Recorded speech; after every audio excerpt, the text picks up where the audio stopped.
हम अपना नाम, जाति, धर्म, परिवार, पेशा आदि को अपनी पहचान समझते हैं, लेकिन क्या यही हमारी सच्ची पहचान है? दोस्तों, अभय सिंह इसी गूढ़ प्रश्न का उत्तर खोज रहे हैं। वे स्वयं को शरीर नहीं बल्कि आत्मा मानते हैं। जब कोई व्यक्ति इस गहरे सत्य को स्वीकार करता है और उसी अनुरूप जीने का प्रयास करता है तो समाज को उसकी बातें चुभने लगती हैं। पर क्यों? समाज में आम धारणा यही होती है कि अगर कोई व्यक्ति प्रत्यक्ष रूप से किसी का नुकसान कर रहा है तभी वह खतरनाक हो सकता है, लेकिन कई बार ऐसा नहीं होता। कुछ लोग केवल अपनी बातों, विचारों और जीवन शैली से ही लोगों को असहज महसूस करवाने लगते हैं। अभय सिंह का यही हाल है।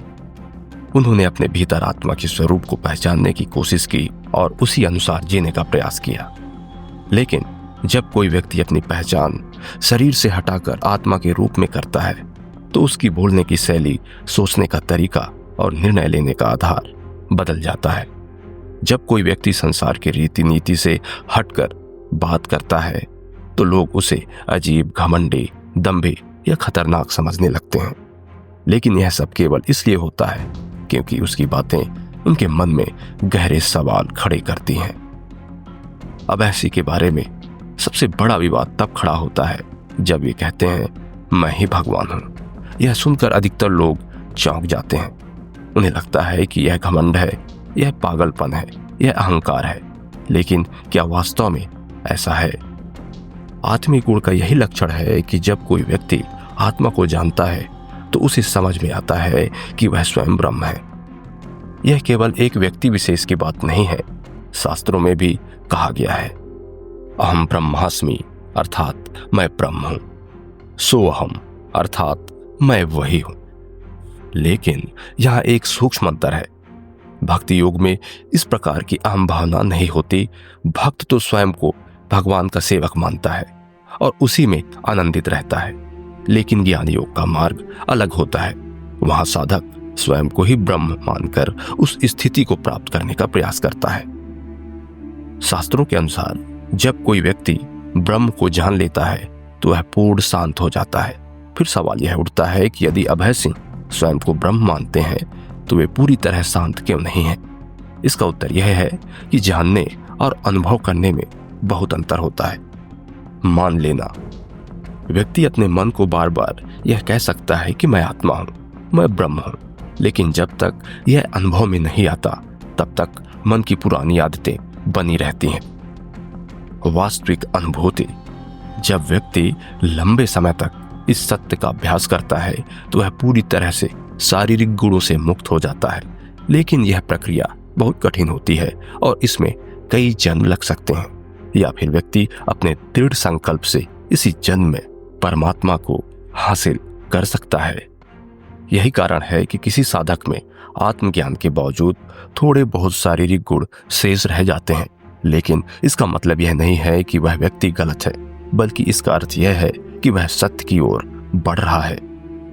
आज के समय में लोग बाहरी दुनिया में सब कुछ खोजते हैं, पैसा, प्रतिष्ठा, सफलता, सुख, लेकिन स्वयं को जानने का प्रयास बहुत कम लोग करते हैं। अभय सिंह का यह प्रयास अत्यंत महत्वपूर्ण है दोस्तों, क्योंकि वे आत्मा का अनुभव करने की दिशा में आगे बढ़ रहे हैं। वे यह साबित कर रहे हैं कि कोई भी व्यक्ति अपने मनोवृत्ति को पूरी तरह से बदल सकता है। उनका यह मार्गदर्शन अन्य लोगों को भी प्रेरित कर सकता है।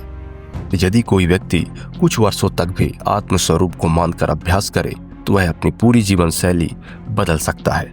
यह एक बहुत ही सार्थक प्रयास है। अब सवाल यह आता है कि जो लोग अभय सिंह को गलत समझते हैं, उनकी निंदा करते हैं, उन्हें पागल कहते हैं, क्या वे लोग गलत हैं? इसका उत्तर यह है कि कोई भी गलत नहीं है दोस्तों। हर व्यक्ति अपने स्वभाव के अनुसार प्रतिक्रिया देता है। यह स्वभाव किसी व्यक्ति का अपना नहीं होता, बल्कि प्रकृति का हिस्सा होता है। जब प्रकृति ने ही उन्हें ऐसा बनाया है तो वे ऐसा करने के लिए मजबूर हैं। इसलिए यह कहना कि कोई गलत है या सही अपने आप में गलत होगा। हर व्यक्ति अपने अनुसार चेष्टा करता है, लेकिन यह महत्वपूर्ण बात यह है कि उसकी चेष्टा संसार से जुड़ी हुई है या भगवान से। साधना का वास्तविक अर्थ है सत्य को स्वीकार करना और उसे जीने का प्रयास करना। अभय सिंह इस साधना में लगे हुए हैं दोस्तों। वे शरीर से परे आत्मा को जानने की कोशिश कर रहे हैं। वे अपने भीतर उस स्थिति को लाने का प्रयास कर रहे हैं जिसे लोग जन्मों तक नहीं प्राप्त कर पाते। यह साधना कोई आसान काम नहीं है। यह एक भावनात्मक और मानसिक यात्रा है जिसमें व्यक्ति को अपने ही विचारों, धारणाओं और भावनाओं से लड़ना पड़ता है। इस पूरे विचार को समझने के लिए एक उदाहरण देखते हैं। अगर कोई बच्चा पहली बार गणित का सवाल हल कर रहा है तो वह गलतियां करेगा, लेकिन इसका मतलब यह नहीं कि वह मूर्ख है। वह बस सीखने की प्रक्रिया में है। इसी प्रकार कोई व्यक्ति आत्मज्ञान की ओर बढ़ रहा है, कोई अभी भ्रम में है, कोई संसार में लिप्त है। हर कोई अपने स्तर पर सही है। अब ऐसे ही अपने स्तर पर ब्रह्म को पाने की कोशिश कर रहे हैं। जो लोग उनकी आलोचना कर रहे हैं वे भी अपने स्वभाव से ऐसा करने के लिए प्रेरित हो रहे हैं। अंत में सत्य बस एक ही है दोस्तों, आत्मा अजर अमर है, शाश्वत है, निर्विकार है। जिस दिन यह अनुभूति हर किसी को हो जाएगी उस दिन कोई भी किसी को गलत नहीं समझेगा। ज्ञान का सबसे बड़ा लक्षण है कि व्यक्ति सभी को सही समझने लगता है। फिर मिलते हैं नेक्स्ट वीडियो में। आप सभी का जीवन शुभ हो, मंगलमय हो। नमः शिवाय। जय श्री कृष्ण।